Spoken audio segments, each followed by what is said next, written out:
Hey guys, hello and welcome to exam Gyan Mantra. तो दोस्तों, उत्तर प्रदेश सामान्य ज्ञान की थ्योरी की क्लासेस में आज हम लोग कंप्लीट करने वाले हैं उत्तर प्रदेश की सभी नदियों को, साथ ही साथ उनके सभी उद्गम स्थानों को।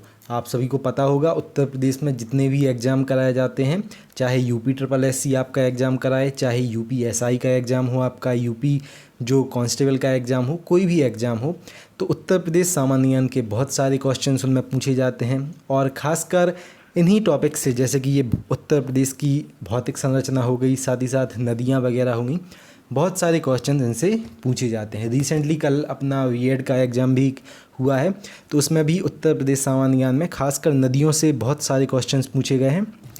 तो चलिए वीडियो स्टार्ट करते हैं। अपन लोग उत्तर प्रदेश सामान्य ज्ञान में नदियों को 2 पार्ट्स में कंप्लीट करेंगे। पार्ट फर्स्ट ये रहेगा, क्योंकि नदियों का जो टॉपिक है थोड़ा बड़ा टॉपिक है, अच्छे से इसको पढ़ने की ज़रूरत होती है।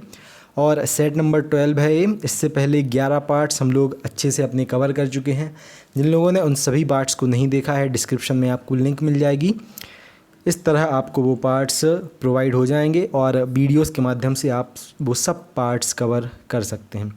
साथ ही साथ जो लोग इन वीडियोस की पीडीएफ को प्राप्त करना चाहें, तो उत्तर प्रदेश सामान्य ज्ञान, साथ ही साथ लेखपाल एग्जाम के लिए ग्राम समाज विकास और ग्रामीण जानकारी की इन पीडीएफ कोर्सेज़ को आप लोग डिस्क्रिप्शन से परचेज कर सकते हैं हमारी वेबसाइट की। इस प्रकार से वहाँ पे आपको लिंक मिल जाएगी।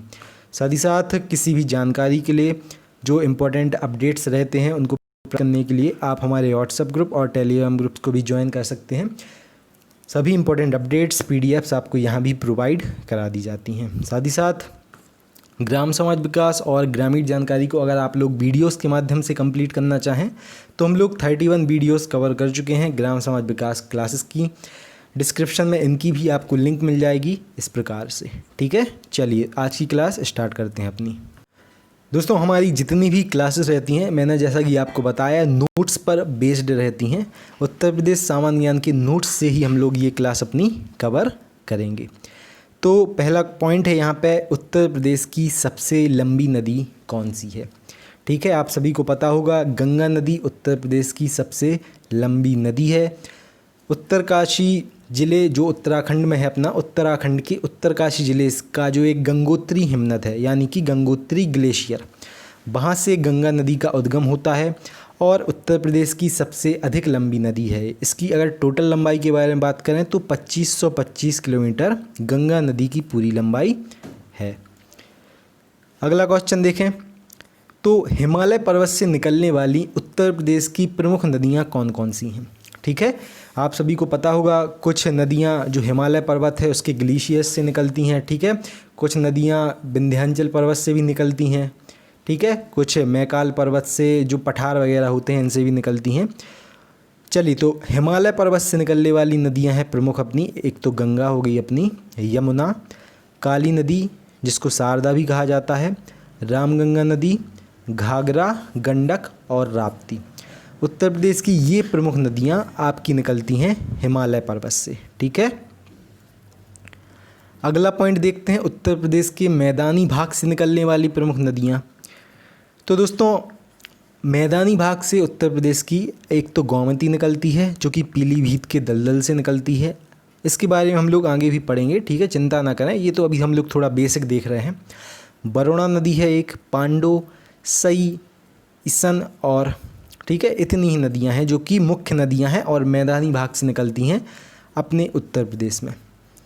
अब अगर बात करें दक्षिण का पठार है जो, ठीक है, उससे निकलने वाली उत्तर प्रदेश की प्रमुख नदियां कौन कौन सी हैं।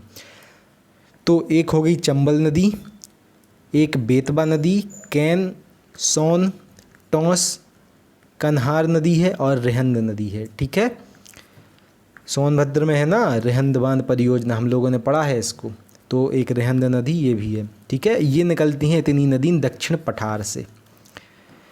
चलिए अगला पॉइंट देखते हैं, बिजनौर जनपद से गंगा नदी उत्तर प्रदेश में प्रवेश करती है। बहुत ही ज़्यादा इंपॉर्टेंट पॉइंट है ये। ठीक है, मोस्ट इम्पॉर्टेंट पॉइंट आपको इसको कह सकते हैं। वैसे हम लोग जितने भी पॉइंट्स कवर करते हैं सबसे ज़्यादा इंपॉर्टेंट वो सारे होते हैं, ये कुछ ज़्यादा ही इंपॉर्टेंट पॉइंट है, बहुत सारे एग्जाम्स में बार बार रिपीट होता है ये पॉइंट। ठीक है, तो इसको रट लो बिल्कुल। कहाँ से प्रवेश करती है गंगा नदी अपने उत्तर प्रदेश में, भैया बिजनौर जनपद से प्रवेश करती है। ठीक है, चलिए अगला पॉइंट है गंगा नदी उत्तराखंड, उत्तर प्रदेश, बिहार, पश्चिम बंगाल इन 4 राज्यों से होकर बहती है। ठीक है, उत्तराखंड के उत्तरकाशी ज़िले में गंगोत्री हिमनद से जो गंगा नदी है इसका उद्गम होता है। उसके बाद उत्तराखंड के बाद उत्तर प्रदेश में बिजनौर से प्रवेश करेगी ये, फिर बिहार में जाएगी, फिर पश्चिम बंगाल में जाएगी, उसके बाद बंगाल की खाड़ी में गंगा नदी गिर जाती है। किस नाम से गिरती है उसको हम लोग सारा डिस्कस करेंगे अपनी जीके की क्लासेस में। ठीक है, चलिए अगला पॉइंट देखते हैं दोस्तों। चलिए इसको थोड़ा डिस्कस कर ही लेते हैं कि गंगा नदी का उद्गम पूरा कहाँ से होता है और जब बंगाल की खाड़ी में ये गिरती है तो किस नाम से गिरती है। तो दोस्तों गंगा नदी का उद्गम स्थान देखें तो जैसा कि मैंने आपको बताया उत्तराखंड के जो उत्तरकाशी ज़िला है उसमें गंगोत्री हिमनद है, गंगोत्री ग्लेशियर है, वहाँ से इसका उद्गम होता है। ठीक है, अब वहाँ इसको किस नाम से जाना जाता है, वहाँ इसको भागीरथी के नाम से जाना जाता है। ठीक है, किस नाम से, भागीरथी के नाम से वहाँ पे जाना जाता है जहाँ से इसका उद्गम होता है। अब ये है हमारा गंगोत्री हिमनद, गंगोत्री ग्लेशियर, और एक यहाँ पे अलग से ग्लेशियर है जिसका नाम है संतोपथ ग्लेशियर। ठीक है, कौन सा ग्लेशियर, संतोपथ ग्लेशियर। यहाँ से एक नदी निकलती है जिसका नाम है अलकनंदा। ठीक है, अलकनंदा निकलती है संतोपथ ग्लेशियर से, भागीरथी निकलती है गंगोत्री ग्लेशियर से। ये दोनों नदी मिलती हैं दोस्तों देवप्रयाग में। ठीक है, जब देवप्रयाग में ये दोनों नदी मिलती हैं तो इनको जब ये संयुक्त रूप से इनको क्या कहा जाता है, फिर तब निर्माण होता है अपना गंगा नदी का। क्लियर, इतना क्लियर है ना। चलिए उसके बाद इसका नाम परिवर्तित कब होता है इसको भी देख लेते हैं थोड़ा। तो दोस्तों पश्चिम बंगाल में जो सबसे पहले एक पॉइंट है अपना जो कि हुगली नदी है। ठीक है, पश्चिम बंगाल में एक नदी है ना हुगली नदी, तो पश्चिम बंगाल की हुगली नदी ये गंगा नदी की ही एक सहायक धारा है। किसकी धारा है ये, गंगा नदी की धारा है हुगली नदी। ठीक है, जैसे कि गंगा ये बह रही है और इससे एक छोटा सा पार्ट ऐसा अलग हो जाए। ठीक है, तो जो हुगली नदी है ये गंगा नदी की ही मुख्य एक धारा है। साथ ही साथ बांग्लादेश में अगर बात की जाए तो गंगा को किस नाम से जाना जाता है, पद्मा नाम से जाना जाता है। किस नाम से जाना जाता है, पद्मा नाम से जाना जाता है भैया बांग्लादेश में। क्लियर, और इसी नाम से बंगाल की खाड़ी में गिरती है अपनी गंगा नदी। इतना क्लियर है ना। ये इम्पोर्टेंट पॉइंट है कि बांग्लादेश में गंगा को किस नाम से जाना जाता है, तो पद्मा के नाम से जाना जाता है। ठीक है, चलिए एक और बहुत ही ज़्यादा इम्पोर्टेंट पॉइंट अपना, कन्नौज के निकट गंगा नदी से रामगंगा नदी मिलती है। ठीक है, रामगंगा नदी कहाँ मिलती है गंगा नदी से, क्योंकि रामगंगा नदी है गंगा नदी की एक सहायक नदी है। ये रामगंगा नदी मिलती है दोस्तों कन्नौज के पास गंगा नदी से। ठीक है, गंगा नदी की अगर दोस्तों सहायक नदियों के बारे में बात करें तो रामगंगा, गोमती, घाघरा, गंडक, कोसी, महानदी, ये गंगा में बाएं ओर से मिलने वाली सहायक नदियां हैं इसकी। ठीक है, यानी कि पश्चिमी तरफ से। और अगर बात करें यमुना, टॉन्स और सोन नदियों की तो ये दाईं ओर से मिलने वाली गंगा नदी में नदियां हैं, यानी कि दाईं ओर मीन्स इस साइड से। ठीक है, अब ये नदी जा रही है, कुछ नदी इस साइड से मिलेंगी इस प्रकार से, कुछ नदी इस प्रकार से मिलेंगी। ठीक है, चलिए अगला पॉइंट देखते हैं अपना, गंगा नदी के किनारे स्थित उत्तर प्रदेश के प्रमुख नगर कौन कौन से हैं भैया। बहुत ही ज़्यादा इंपॉर्टेंट पॉइंट। आप में से कई लोग गंगा नदी के किनारे जो नगर हैं उनमें निवास करते होंगे, मुझे पता है। तो सबसे पहला अपना फर्रुखाबाद, उसके बाद कन्नौज है, कानपुर है। ठीक है, कानपुर से अपने एग्ज़ाम ज्ञान मंत्रालय बहुत सारे लोग जुड़े हैं, इलाहाबाद से भी जुड़े हैं, मिर्ज़ापुर, वाराणसी से भी जुड़े हैं। ठीक है, गाजीपुर, गढ़मुक्तेश्वर और सौरो। अगला है कानपुर, गंगा नदी के दाएं किनारे पर स्थित है। ठीक है, यानी कि ये गंगा नदी जा रही है और इस किनारे पर कानपुर नगर है। और अगर वाराणसी के बारे में बात करें तो वाराणसी बाएं किनारे पे है, यानी कि इस तरफ वाराणसी है। ये इम्पोर्टेंट पॉइंट हैं। ठीक है, एग्जाम में पूछ लिए जाते हैं। अगला पॉइंट देखते हैं दोस्तों, तो चंबल नदी यमुना नदी से इटावा के पास मिलती है। ठीक है, कहाँ पे मिलती है, इटावा के पास मिलती है चंबल नदी यमुना नदी से। और भैया यहीं पे अवनालिका अपर्दन सबसे ज़्यादा होता है। ठीक है, कौन सा अपर्दन? अवनालिका अपर्दन। चलिए अगला पॉइंट देखते हैं फिर। अगला पॉइंट है दोस्तों, यमुना नदी उत्तर प्रदेश के सहारनपुर, शामली, बागपत, गाजियाबाद, गौतम बुद्ध नगर, अलीगढ़, मथुरा, हाथरस, आगरा, इटावा, औरैया, जालौन, हमीरपुर, बांदा, फतेहपुर, इलाहाबाद जिलों से होकर बहती है। तो यमुना नदी इतने ज़िलों को कवर करती है। ठीक है, चलिए अगला पॉइंट है अपना बहुत ही ज़्यादा इम्पोर्टेंट पॉइंट, बेतवा नदी यमुना नदी से मिलती है हमीरपुर के निकट। ठीक है, हमीरपुर है ना, उसके बांदा हमीरपुर नाम सुना होगा आप सभी ने, हमीरपुर के पास मिलती है बेतवा नदी यमुना नदी में। और फिर यमुना नदी किस में मिल जाती है? गंगा नदी में। ठीक है, चलिए अगला पॉइंट है, बांदा में भोजहा नामक एक स्थान है। कौन सा स्थान? भोजहा नामक स्थान पर यमुना नदी से केन नदी मिलती है। ठीक है, केन, बेतवा ये सभी पहले यमुना नदी में मिलती हैं, फिर जाके यमुना नदी मिल जाती है अपनी गंगा नदी में। उसके बाद दोस्तों अगला पॉइंट है अपना, उत्तर प्रदेश में यमुना नदी बृहत चाप का निर्माण करती है। किस प्रकार के चाप का? बृहत चाप का निर्माण करती है। ये एक बहुत ही ज़्यादा इंपॉर्टेंट पॉइंट है। आपसे एग्जाम में इस प्रकार से पूछा जाएगा कि उत्तर प्रदेश में कौन सी नदी बृहत चाप का निर्माण करती है। आप फट से बता देना कि भैया यमुना नदी, पढ़ा था हमने, बृहत चाप का निर्माण करती है। चलिए अगला पॉइंट देखते हैं, उत्तर प्रदेश के मथुरा, वृंदावन, आगरा, इटावा, कालपी, हमीरपुर, बटेश्वर, कौशाम्बी ये सभी यमुना नदी के किनारों पर स्थित हैं। ठीक है, इनके बीच में से नहीं गुजरती है, ये सभी कहाँ पे हैं? किनारों पर स्थित हैं यमुना नदी के। अगला पॉइंट है दोस्तों अपना, रामगंगा नदी बिजनौर से मैदानी भागों में प्रवेश करती है। रामगंगा नदी मैंने जैसा कि आपको बताया गंगा नदी की एक सहायक नदी है और बिजनौर से ये जो प्रवेश होता है मैदानी क्षेत्र में करती है। अगला पॉइंट है दोस्तों, गंगा नदी हरिद्वार से मैदानी क्षेत्र में प्रवेश करती है।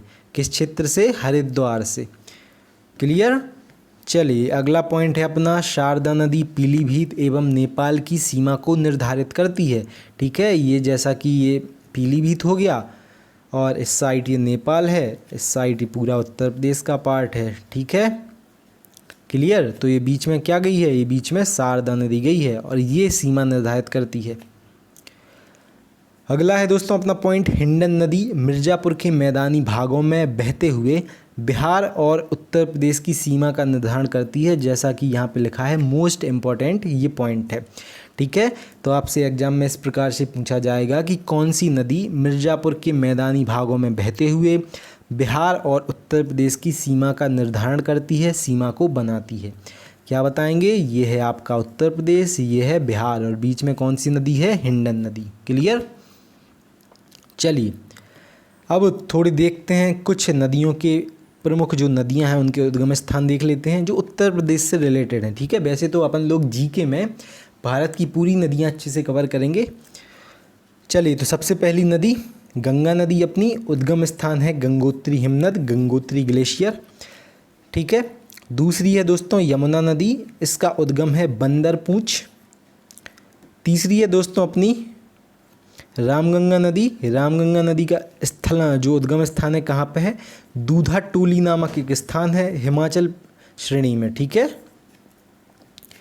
अगली है अपनी शारदा नदी, शारदा नदी का उद्गम स्थान है कुमाऊं हिमालय। क्लियर? कुमाऊं हिमालय, क्योंकि हिमालय को आपको पता होगा बहुत सारे पार्ट्स में डिवाइड किया गया है, तो हिमालय की जो कुमाऊं हिमालय पार्ट है उससे निकलती है शारदा नदी। अगला है दोस्तों अपनी अगली नदी चंबल नदी है, जाना पाव पहाड़ी जो मालवा पठार से रिलेटेड है। ठीक है, तो मालवा की जाना पाव पहाड़ी से निकलती है चंबल नदी। अगली नदियां देखते हैं, घाघरा नदी ये निकलती है मापचा चुंगो से। बेतवा नदी है अपनी, ये निकलती है मालवा के पठार से। केन नदी दोस्तों कैमूर से निकलती है। जो सोन नदी है ये अमरकंटक से निकलती है। ठीक है,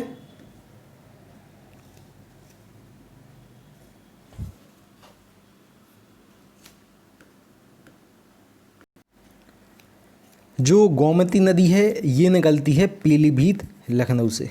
ठीक है दोस्तों, तो ये कुछ इम्पोर्टेंट उद्गम स्थान भी हो गए जो प्रमुख नदियां हैं अपने उत्तर प्रदेश की। चलिए आगे देखते हैं। तो दोस्तों आगे कल हम लोग पढ़ेंगे अपने जो उत्तर प्रदेश की नदियां हैं, इसके अगले पार्ट में उत्तर प्रदेश के प्रमुख बांध, सारे बांधों को कवर करेंगे जो कि उत्तर प्रदेश में हैं। साथ ही साथ किन नदियों पर वो बांध बनाए गए हैं, सारा कुछ कल हम लोग कवर करेंगे। साथ ही साथ आज एक इम्पॉर्टेंट वीडियो आएगी आपके पास जिसमें कौन कौन से आपको जीके के टॉपिक्स पढ़ने हैं। ठीक है, आपका चाहे लेखपाल एग्ज़ाम हो, चाहे आपका एनटीपीसी का एग्ज़ाम हो, चाहे ग्रुप डी का, चाहे यूपीएसआई का, जीके के जो इम्पोर्टेंट टॉपिक्स हैं उस वीडियो में आपको सारे बताए जाएंगे, जिनसे आप 95 से 99% मैं गारंटी के साथ कहता हूँ अपने टॉपिक्स कवर कर लेंगे जनरल नॉलेज के। ठीक है, सारे टॉपिक्स हम लोग अच्छे से डिस्कस करेंगे उसमें। चलिए तो दोस्तों ये थी आज की अपनी वीडियो उत्तर प्रदेश की नदियों से रिलेटेड।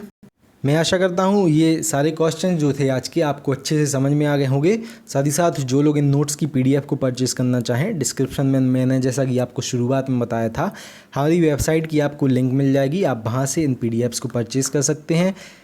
पीडीएफ से रिलेटेड किसी भी जानकारी को आप लोग हमारे व्हाट्सएप जो व्हाट्सएप ग्रुप है उस पर ऐड होके एडमिन्स के नंबर पर पूछ सकते हैं। ठीक है, चलिए तो मिलते हैं दोस्तों अपनी अगली वीडियो में, तब तक के लिए बने रहिए एग्ज़ाम ज्ञान मंत्रा के साथ। साथ ही साथ पढ़ाई स्टार्ट कर दो यार आप सभी लोग। ठीक है, क्योंकि एग्ज़ाम बिल्कुल कभी भी नोटिफिकेशन आ सकता है आपकी लेखपाल एग्ज़ाम का और एसआई के एग्ज़ाम का। ठीक है, मतलब कि वैकेंसी का ना। चलिए तो मिलते हैं दोस्तों फिर अपनी अगली वीडियो में, तब तक के लिए जय हिंद जय भारत। बने रहिए, ऐसे ही पढ़ाई करते रहिए। भारत माता की जय।